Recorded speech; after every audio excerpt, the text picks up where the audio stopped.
I'm non-zero sum James, your companion on this exploration of win-win games. Movie night. How to solve any solvable dispute. Every Friday, our family settles in for family movie night. It's the highlight of our week, especially for the person whose turn it is. My wife, daughter, and I take turns sharing a movie we love. When we began sharing movies, it was somewhat ad hoc and invited long-winded and sometimes heated debates over which movie to see. Often we'd end up with a choice by committee, with no one being particularly satisfied. Our eventual decision to take turns reflects the conclusions of game theory's Battle of the Sexes. With the addition of some outdated tropes about different sorts of movies women and men supposedly like, the Battle of the Sexes is essentially the same situation as our movie night. A boyfriend wants to watch an action movie, a girlfriend a romantic comedy. How do they choose what to watch? This classic scenario is illustrated with a payoff matrix. What we see in the payoff matrix, and you can see this on the site if you follow the link in the description, while there are uneven payoffs for both choosing action or romance, there is no payoff for disagreement, resulting in no movie. Each player would rather coordinate than go alone, but each prefers a different coordinated option. As with many game theory scenarios, it's important to play the scenario out over several rounds. In this case, iteration doesn't affect the Nash equilibrium because it is also Pareto efficient. It is never advisable to split the difference in this game. Both will be worse off. However, iteration does help to inform us about what is fair in terms of relative value. Because the uneven payoffs, 2-1 and 1-2, mirror each other, taking turns is a clear way to balance payoffs. Now, a movie choice might seem frivolous to explore in game theory, given the stakes are so low.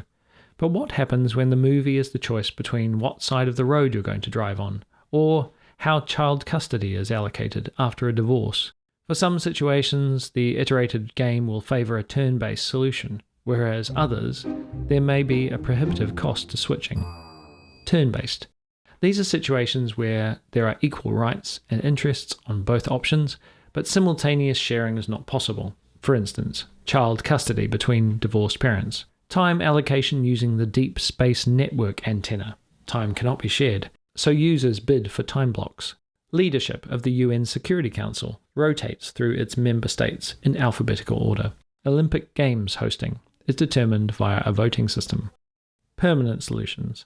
These are situations where simultaneous sharing is not possible, but there is a high cost to switching between different options, and there may be less vested interests. For instance, what side of the road to drive on. Switching would lead to confusion, and the choice is arbitrary anyway. Using the imperial or metric system. These are just number units. They could both work, but they can't work together. And we have household main standards. 60 Hz, 120 volts, or 50 Hz, 220 to 40 volts. Indeed, needing multiple adapters within your own country or even your own household would not be feasible. As a documentary editor, I sorely wish the industry could have a Battle of the Sexes decision to standardize video formats. The headache of mixed frame rates, 23.976, 24, 25, 29.97, 50, and different frame behaviors, variable, interlaced, progressive, drop frame, non-drop frame, is a problem we can actually solve through coordination. Unfortunately, not all Battle of the Sexes games can be resolved so easily. In some cases, alternating simply isn't possible, because the decision is irreversible and involves strong vested interests. Consider a couple deciding where to live when both have careers rooted in different cities, or parents negotiating which religion to raise their child in. In the realm of politics, while we have the election cycle, which enables turn-taking, an issue like Brexit couldn't be taken for a spin and reversed next term. It demanded a one-time, all-in choice. So, the Battle of the Sexes is pretty clear-cut. If there are not vested interests, make a choice and stick with it. If there are vested interests and the ability to alternate, take turns. If there are vested interests and no ability to alternate, hard luck. For our movie night, the choice is simple. No bargaining, no swapping. The turn bearer reigns. Sometimes it's a hit, sometimes it's a miss, but the system largely works, and every now and again, a favourite movie of one person becomes a new favourite of someone else, who otherwise might never have watched it. A win-win. This concludes, for now, our search for a new poster child for game theory.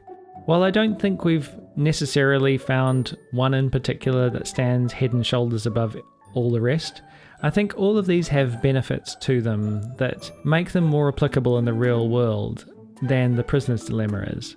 I think it's worth considering when introducing game theory which one you want to start with, because it does make a difference how we frame issues. Next, we're going to be moving on to something I'm calling ethical economics. So sort of systems in the real world economy and how we can make them fairer and more efficient, where everybody wins.